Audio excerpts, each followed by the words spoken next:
podcast.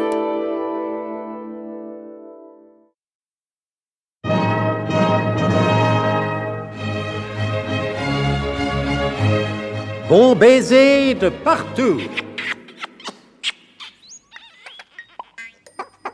Une émission secrète de...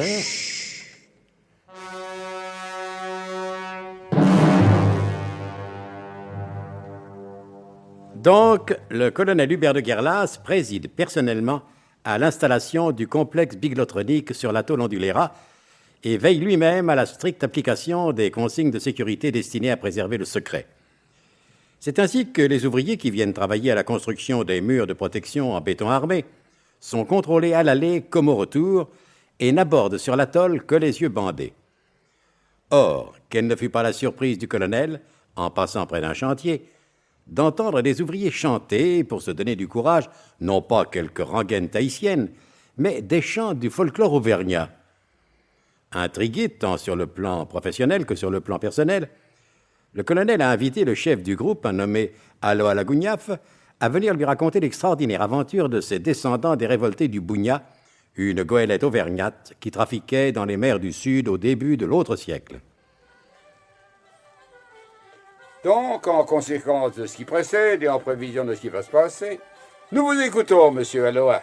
Les oreilles, l'une attentive et l'autre auditive. Alors voilà, l'affaire des révoltés du Bouillard remonte à l'époque où elle s'est déroulée, approximativement tout au moins, C'est-à-dire... vers les 5 heures du matin, à 45 minutes près. Bien, mais en quelle année? Bon, c'était, d'après ce que je sais, une année bitextile. Bisextile, voulez-vous Ah, dire? non, je dis bien bitextile, parce que cette année-là, la récolte du coton en Basse-Bretagne avait été supérieure du double à celle de l'année précédente. Comment on cultive le coton en Basse-Bretagne? Et puis naturellement. Première nouvelle, et depuis quand? Oh, mais depuis qu'on en a fait pousser. Ah.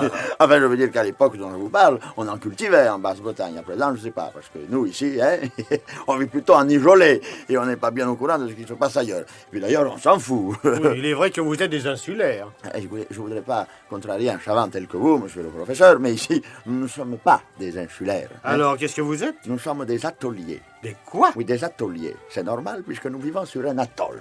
Exact. Je suis expert en mathématiques, mais plutôt quelque peu profane en matière d'ethnologie géographique. Et pour tout dire, on serait plutôt des ateliers îlotiers. Mais c'est bien ce que je dis, insulaire, puisqu'un atoll est une île, ou plus exactement un îlot. Conclusion, insulaire égale îlotier, c'est QFD. CQFD, peut-être. Alors là, professeur, tout savant que vous êtes dans le domaine de notre qualification.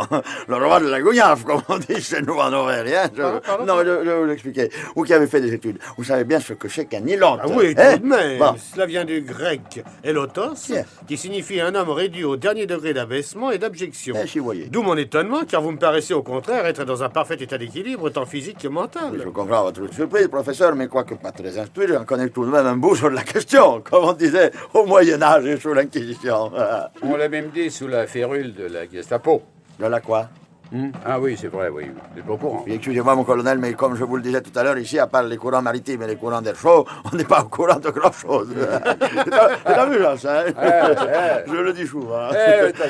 Donc, je reprends mon explication. Le mot îlote a pris une toute autre signification quand les premiers aventuriers grecs, qui étaient en effet complètement dégradés, se sont expatriés pour venir fonder une colonie de vacances en Auvergne. Et là, ils ont commencé à se racheter. Ils devinrent des hommes, tout ce qu'il y a de bien, et se livrèrent au commerce du charbon de bois, de la braisette et des lingots, et puis ceux qui participèrent à la fameuse croisière du Bouillard, dont je vais vous raconter l'histoire, sont venus par hasard échouer dans la région des atolls. Ils conservèrent leur ancien nom d'îlote, mais en l'adaptant au climat des mers du Sud, et devinrent, tout en restant de bons citoyens, des ateliers îlotiers ivres auvergnats. Voilà. Je ne réalise pas encore très bien. Non, mais vous allez comprendre, je pense. Dans ce pays, il fait très chaud, comme vous pouvez le constater.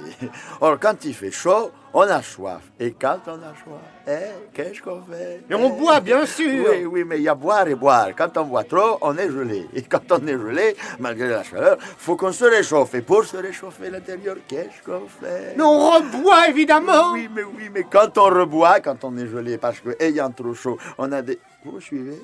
On a déjà trop bu. On arrive, soi-disant sous-entendu, à se saouler complètement la gueule et à redevenir dans l'état heureusement passager dans lequel étaient, eux, en permanence, les îlotes de la Grèce antique. Vous voyez, j'y suis revenu.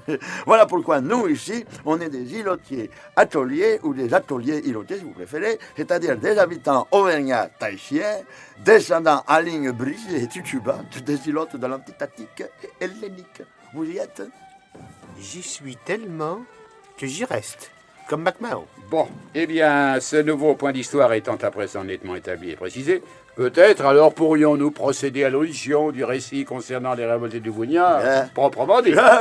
Mon colonel, avant d'écouter l'histoire des révoltés du Bougna, est-ce que vous me permettez de poser 2 toutes petites questions à monsieur Aloha? Permission accordée, comme disent les alpinistes qui en sont. Pardon, mon colonel? Ils sont accordés. Qu'est-ce que vous avez encore compris? Oh, rien, mon colonel. Alors voilà, je voulais demander à monsieur Elao... Non. Aloha, monsieur Tiflis, adjudant, n'est-ce pas? Oui, alors, excusez-moi avant que je vous demande pardon. Je voulais vous demander quelle était l'unité monétaire ici. Ici à Tahiti? Oui, bien sûr, pas à Aubervilliers. Eh bien, c'est la papette. Et ça correspond à quoi, la papette? À l'unité que ça représente. Alors, ici, si on est riche, ça prouve qu'on a beaucoup de papettes. Voilà, c'est tout à fait ça. Merci beaucoup, monsieur Aboudra. Il a compris, le professeur. Non, aloha. Oui, c'est ça.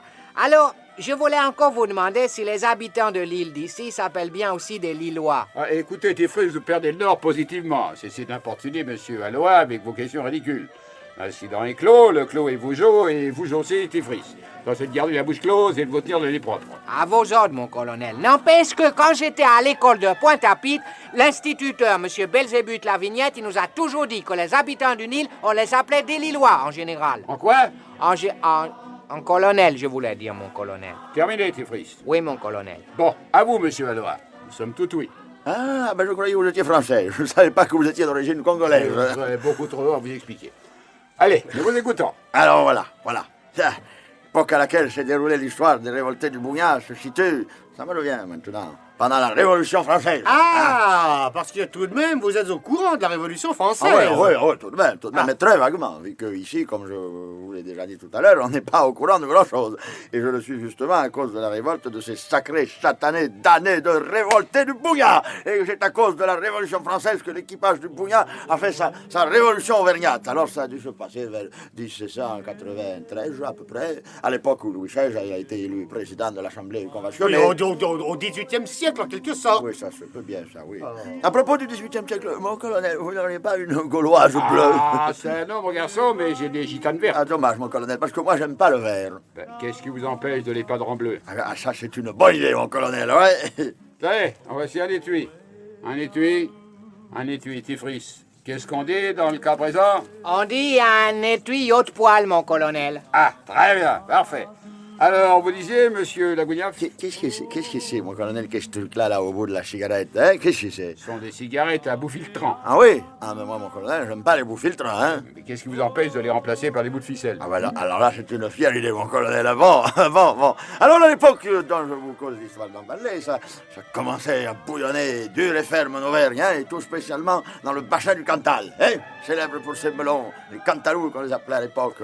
Ah, mais maintenant, je ne sais plus. Enfin, donc ça a commencé à barder comme du lard à Aurillac, à Saint-Flour et à François. À quoi? À Mauriac, si vous préférez. Ah, ouais. Parce que c'était dans ce coin-là qu'il y avait les bases de la marine du commerce auvergnate.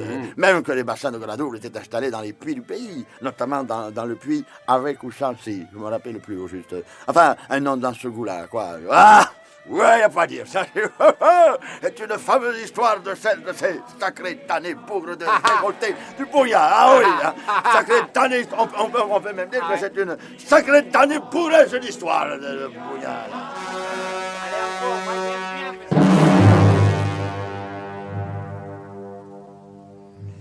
Et Aloha Lagouniaf rit longuement en se tapant les mains sur les cuisses.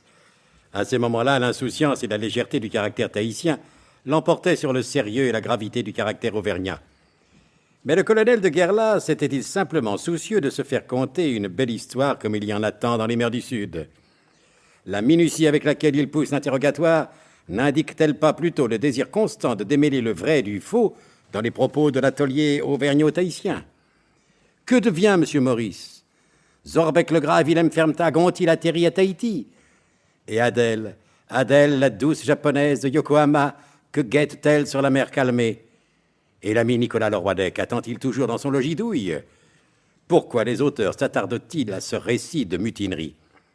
Peut-être consentiront-ils à vous en donner les raisons dans les prochains épisodes de notre grand feuilleton d'espionnage et de principes immortels de 89, Bon baiser de partout. C'était Bon baiser de partout. Une émission secrète de... Pierre Dac et Louis Rognoni. Avec Maurice Chevitte, Pierre Dac, Claude Dasset, Jacques-Henri Duval, Alain Roland. Décryptage et mise en code, Jean-Wilfried Garrett.